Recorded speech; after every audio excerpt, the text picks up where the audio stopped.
League, but I'm Sure. here because I am addicted, Patrick, Gah. to Marvel Snap. I can't stop. It's becoming an unhealthy habit. Yeah. To explain Marvel Snap for those at home who might not be in the know. All right, so Marvel Snap is a card game. It's like a collecting card game. I'd say, Sure. right, Patrick? Yeah, yeah. It's all based around Marvel. Now, I think here's the thing about it is you don't have to be a fan of Marvel. You just don't. I would agree with that. I think it No. would help. Sure, I mean, you might get some maybe a little bit more enjoyment out of it if you have some preferentials there to Marvel. But it's developed by a bunch of developers who made Hearthstone, which was Steam's card game. It's essentially you play online against others. It's a PvP card game where you have 3 locations on a board. Now, on that board, you have 10 cards in your deck, and then you will play your cards on those locations. Now, 12 cards. 12, sorry, 12. I thought it was 10. Yeah, 12. whatever. 12 cards. Each location varies per match. So it could be something as any cards you play here gets destroyed, or any cards you play here doubles up, like it'll double up until it fills the entire location, which each location you can put 4 cards. Or they each have some varying effect. It could be that it doubles your ongoing effects or doubles your on reveal effects or whatever it is. There's going to be something unique about each location more often than not. Every once in a while, you might get a ruined location where there's Yeah. no additional effects or no additional perks to be had or negative perks to be had on that location. The goal, though, is to try to score more points than your opponent on 2 of the 3 locations. You have to get 2 of the 3 locations to win. If you want to play the stakes even higher, you can do what is called a snap. If you snap, you double the amount of cubes that are gained. Now, the thing here is that if you play and you win, you normally get 2 cubes if no one snaps. If one person snaps, it's 4 cubes. Both people snap, it's 8 cubes. If you lose those same amount of cubes that Oh, is to yeah. whatever effect. So there's like a risk reward to trying to play. You can also use the snap mechanic to try to force your opponent to retreat because you can do that. Yeah. There are so many layers to this game. Yeah, I feel like now I'm explaining it, it sounds so confusing, but It believe does me, sound confusing, probably. when you But get yeah. into the game, yeah, when you get into the game, good lord, it is incredibly simple to pick up. And I would say I don't want to say it's incredibly hard to master because I don't think it is. It's more about finding the perfect deck to Yeah. use that's like perfect for your build. Now, what you do is at the end of every match, regardless of whether you win or lose, you get cards, and they're going to be duplicates of whatever card that you currently have. One of your cards in your hand, you'll get additional cards. The goal there is to try to level those cards up. Every time you level a card up, you get points that goes towards to unlocking new cards, locking additional boosters that you can use to boost your cards in your hand. And then you get additional, basically they're all stylistic. So there's no like benefit to leveling your cards outside of gaining new cards. Which I think Um, is a brilliant move on their yeah. part. So it Is that doesn't you can't affect make your it. cards Yeah. stronger. You just get to unlock more cards to see if those fit better in your deck. So there's really no like I wouldn't say there's a pay to win scheme.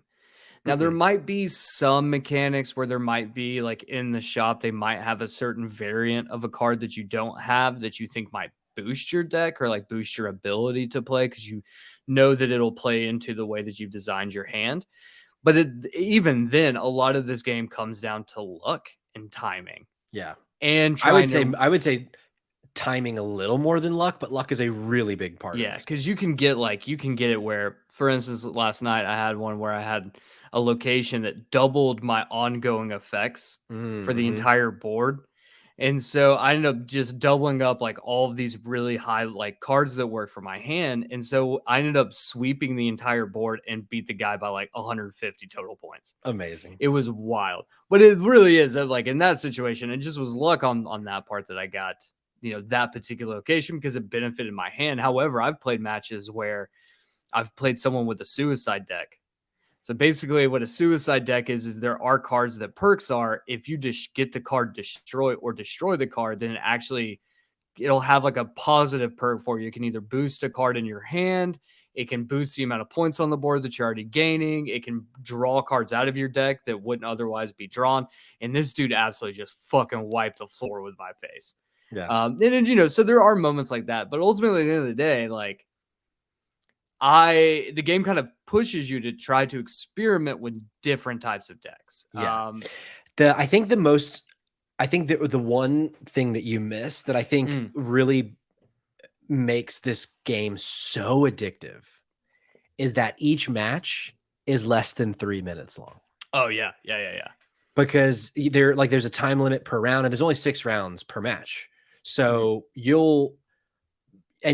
people retreat all the time so that they don't, like you said, they don't lose as many of the cubes, which the cubes you use to level up your character to unlock more cards. But it's like, it is the best.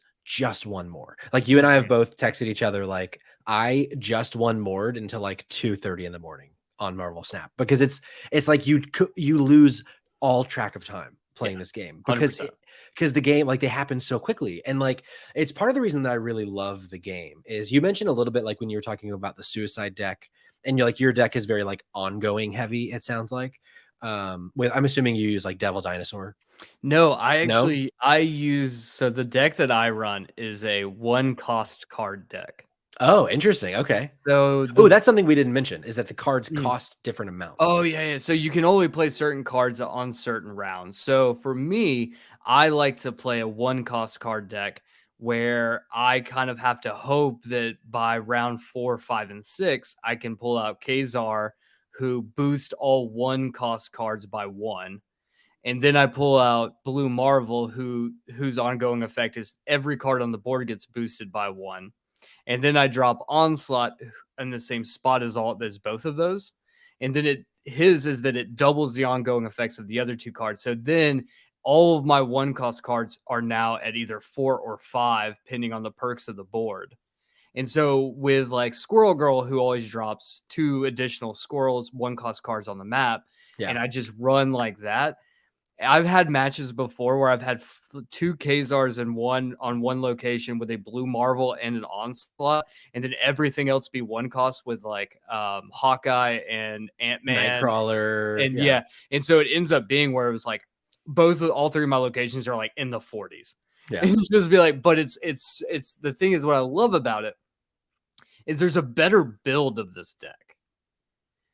But the thing is, if I hit this deck right, it's a guaranteed win every single time. Yeah. But it's more risky, because if I don't pull the certain cards I need, then I'm absolutely fucked. Yeah. And then I have to either retreat, or I just have to buck up. And like, because the matches don't last more than 3 minutes, it's a really rewarding cycle. Because so the deck I play, it's a moving deck. Oh, interesting. So my deck completely centers around Heimdall, who is from Thor. And what Heimdall does, he's a 6-cost card, so I can only ever play him on the last turn of the game, unless there's been some sort of other thing to happen to lower his cost or pull him out of my deck. But what he does is, when you put him down, everything on your board shifts 1 location to the left. So I pair it with cards like Vulture, when Vulture moves, he gets +5 for every time he moves. Or Doctor Strange pulls from whatever other location the highest power card on your board. So if Vulture has already moved 1 location and he's at an 8, Doctor Strange is going to pull him again. Now he's at a 13. So I have all these different like combos where if my deck comes out the right way, I can't lose. Yeah. But it doesn't always come out the right way. And when it doesn't come out the right way, it's almost more fun trying to figure out, can I outmaneuver this person and beat whatever their scheme is? Yeah. So like, I have a couple cards in my deck that don't benefit from being moved, but they're like anti cards. So I use probably the bane of your existence, Killmonger, what Killmonger does is he destroys every card on the board that costs 1. So if I play against your deck and I happen to pull Killmonger, boom, you're dead.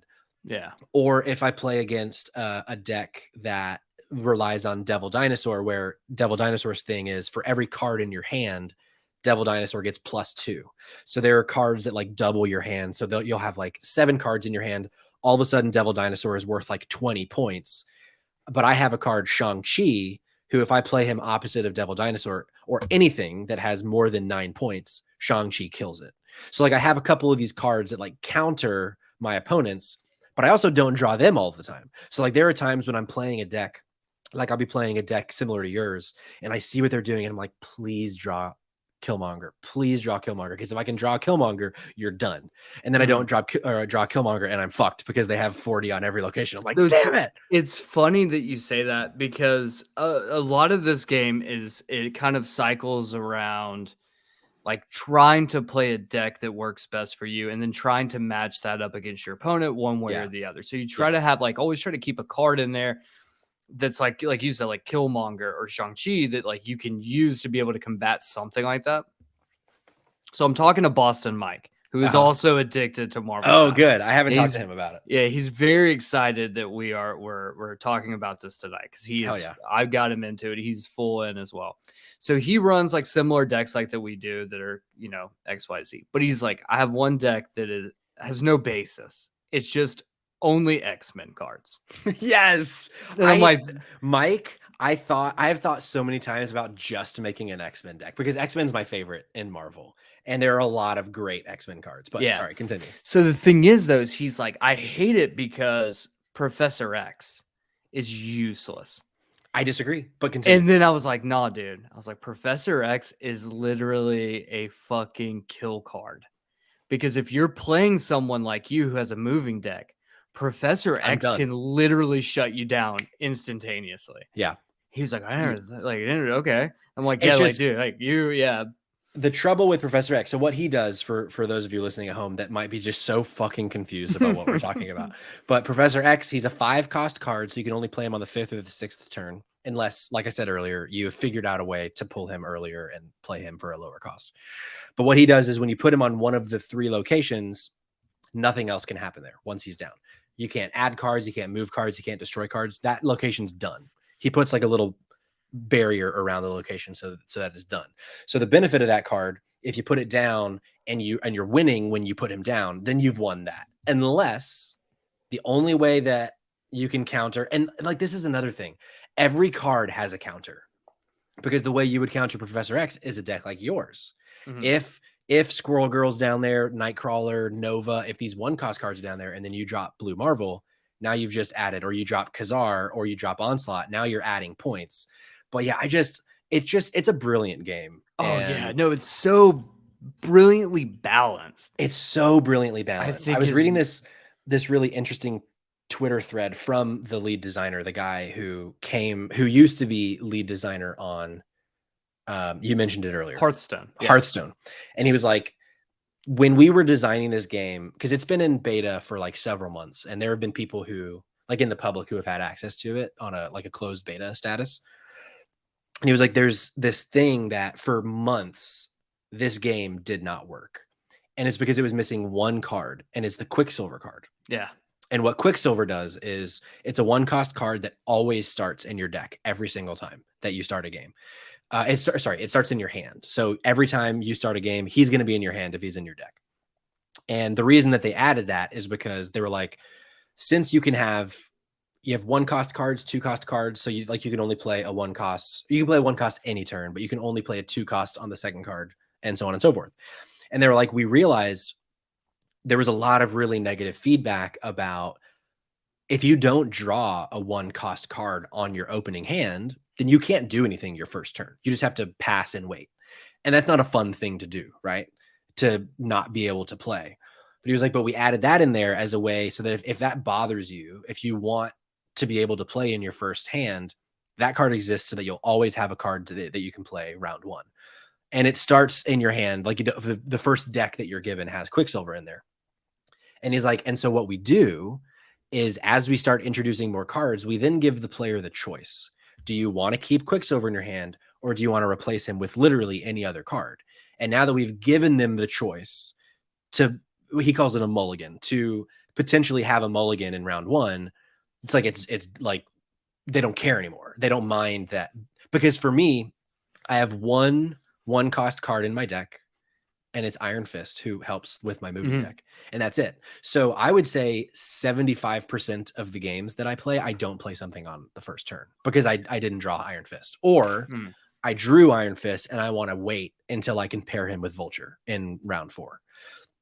But giving me that choice to say, hey, I see value in the deck I've built in skipping round 1 every time for the most part, and I can still win. It's just like to be able to build a game that is so balanced that works and feels rewarding, I think is so impressive. Like, I'm so impressed by this game every time I play it.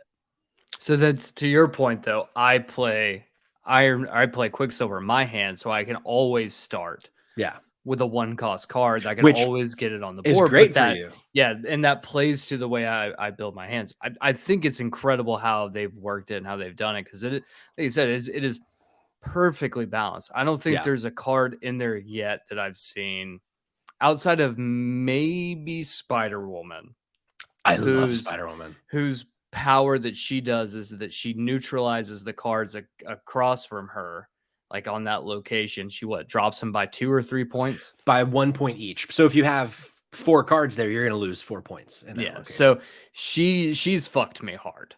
Yeah. On a few occasions. And so like there's really, unless you just have a deck that you can kind of build, there's like this one that really can't, I haven't figured out a way. And there's probably gonna be a card that comes out that like Enchantress, who can shut down any ongoing effects, right? Yeah, any ongoing effect. So, but if you play it after Enchantress is played, then she's pretty much useless. So right, it's like, right. so, but that's, at the end of the day, it still kind of balances it out. So, Mhm. It's definitely a very interesting game. It's on mobile. Yep, iPhone, Android, it's on both. It's either in beta on PC or it's coming to PC soon. I don't remember if it's out on PC, but so like you can play it. Like, if I ever one of these fucking days, if I figure out how to stream, I absolutely want to stream playing Marvel Snap because it's so fun. Yeah, and it'd be a fun way to like experiment with cards with the community and like get their and it's definitely one that I'm like, look, even if you're not into card games, like it's easy enough to pick up. Like, I highly recommend it for everyone to give it a shot. It's free. I haven't spent any money whatsoever on this game. I have, but I chose to. And by spending money, I just got more like aesthetic stuff. I didn't like it doesn't make my deck any better. It's just I got a cool looking Carnage card and a cool looking Spider-Woman card because I'm an idiot. Have you played it all with Apocalypse? No, I haven't been able to. I just unlocked him. Okay. And that is a deck I'm trying to figure out how to make him work. Like, I understand how to make him work. I'm wondering if I just don't have enough cards, but what Apocalypse does, I wonder if Apocalypse is in Mikey's deck. And whenever you discard Apocalypse, he gets +6 points to his power. So there's a whole bunch of cards like Blade and who else on here? Swordmaster that'll discard cards from your deck. Lady Sif is another one, Lady Sif's a good one, And so it's so funny. Like, I'll play against these people, and it's like their deck is built around hurting themselves essentially, but they gain power from hurting themselves. It's similar to a sacrifice deck, but a little bit different. And it's just so fascinating to me. And I'm trying to master it, but I haven't been able to yet. But yeah, let us know if you're listening and playing this game. What deck are you using? What cards do you love? Actually, let me ask you, do you have a favorite card? The way that my deck is built, Khazar is definitely my favorite. Just a good one. I also like Wolfsbane. Wolfsbane, cool. Wolfsbane's if you have the more cards in one location, its power increases, and so it does work for my deck a lot. Oh yeah, for sure. Because I could just try to flood my every location and try to get literally max out all locations. So that's a good one. But it's great. I do want to hear from the audience and see what you guys are doing, because let us know. My personal favorite card is Hobgoblin. Have you seen Hobgoblin? I haven't even played against it. I know it exists though. Hobgoblin it can fuck people, because what Hobgoblin does, his power is -8. But what happens is when I play him in a location, he jumps to your side of the board. So I can take away 8 points from any of your locations if I time it right. Now, it has fucked me where I have played it against a deck similar to yours, or even just other decks where I'm looking at this location and they only have 1 card down, but the turn that I play it, they just dropped 3 cards and now their location's full. So now Hobgoblin is stuck on my side. So now I just gave myself a -8 point on that board. So I just lost that board. But it's really fun to fuck with people with Hobgoblin if you can time it right. That's cool. Yeah, so that's my current favorite card, but there are a lot of really, really cool cards on here. But yeah, let us know what favorites you have, what kind of decks you're playing, because once this game gets online multiplayer, like where I can challenge you, I'm gonna play you so many times, Cayman, and I would love to play people that listen to the show, and I would love to just get totally railed by Tony Thomas if he's playing. And I mean, you know what I'm saying. I know what you're saying. Cayman, we've been talking a lot about Marvel Snap. We have. And honestly, Tony Thomas in the chat, I knew it. I hadn't heard from him, but there he is. Handsome Tony.